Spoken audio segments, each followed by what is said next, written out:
Ang bicho-bicho, isa sa mga merienda nating paborito. Pero alam nyo bang binigyan to ng mga bagong twist na ayon kay Good News Golbea, hindi nyo dapat mamiss. Tayo mga Pinoy talagang mahilig kumain. Kailangan kumpleto ang meals natin sa isang araw. Kaya ang merienda, huwag palalampasin dahil ang next sa ating food trip, ang meriendang tinatawag na Pinoy Donut, ang bicho-bicho. Sa ating mga Pinoy talagang hit na hit ang bicho-bicho, ang tinaguriang Pinoy Donut.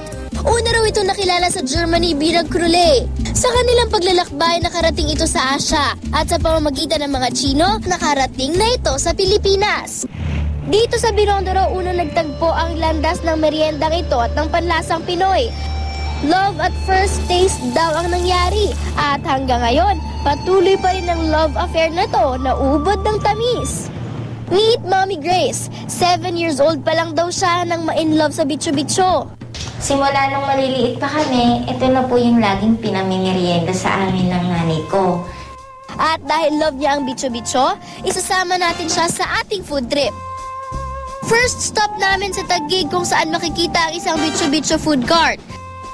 Ang kakaiba rito, may iba't ibang flavors ang kanilang produkto. May buttermilk, cinnamon, chocolate at cheese. Pagka deep fry ng tinapay, tsaka ito lalagyan ng flavoring. Ang resultang kakaiba, naging patok sa panlasa ng masa. Ang bestseller po namin ay buttermilk. Usually po, mga bibili sa amin ay mga mas nakakatanda. Pero habang tumatagal po, marami na rin po mas nakakabata ang bibili sa amin, tulad po ng mga estudyante.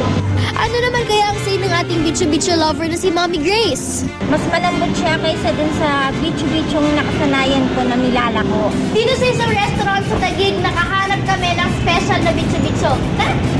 Kakaiba raw ang bicho-bicho dito dahil imbis na pahaba, bilog ang hugis nito. I grew up in Iloilo, and every afternoon, you know, like any other municipality or city, there's someone who would sell bicho-bicho paghapon, diba?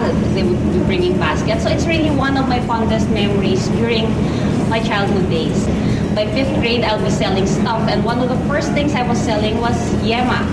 So I thought of putting them together. Naisipan ni Chef Jackie na gawing maliliit na balls ang bicho-bicho na may bonus pang yema filling. Pinagugulong ito sa cinnamon sugar at dinidisenyohan ng melted sugar. Ito pa ang sweet surprise. Sinuserve ito with chocolate and vanilla ice cream. Sa itsura pa lang, talaga naman nakakakilig na itong bicho yema balls. Mas masarap nga siya kasi nai-even yung tamis ng yema at saka yung yema sa loob tsaka yung bicho kapag dinip mo sa hot chocolate kasi medyo mapakla yung hot chocolate eh. At ang hatol ni Mommy Grace? Ibang-iba yung lasa niya dahil yung yema na nasa loob na pinalamanan.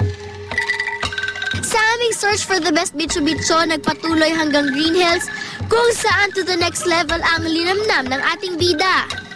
Dito, ang bicho-bicho hindi merienda, kung hindi ulam. Ito ang beef cruller, ang pinalutong na bicho-bicho na sinamahan ng celery at sliced garlic. Ang seafood version namang ito, stuffed with shrimps at pineapple chunks. We're known for, we're a modern Taiwanese restaurant, so pati yung mga ulam namin may twist rin siya. Kung kaya ginamit yung crullers, ginamit siya sa ibang paraan, which is dun sa beef with Chinese crullers, tsaka dun sa pineapple and shrimp stuffed with onions. Itong shrimp and pineapple stuffed crullers, mas pinakreamy ng mayonnaise, habang ang beef with crullers may savory sauce na perfect i-partner sa kanin.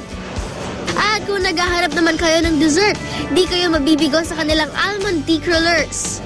Ano naman kaya ang say ni Mommy Grace sa bonggang twist na ito? Masarap. Medyo kakaiba siya. Kasi pwede palang ihalo ang bicho-bicho sa ulam. Pero sa dinami ng sinampol ni Mommy Grace na bicho-bicho, 2 raw ang sumapol sa kanyang puso. Ang pinaka nagustuhan ko sa lahat ng nakain kong bicho-bicho ay yung beef cruller at yung scream cruller. Dahil nandoon yung para siyang chicharon na napakalutong na pwedeng-pwede siyang isahog sa ulam. Mula Germany hanggang China hanggang sa ating bansa, ang bicho-bicho, pang-international ang appeal.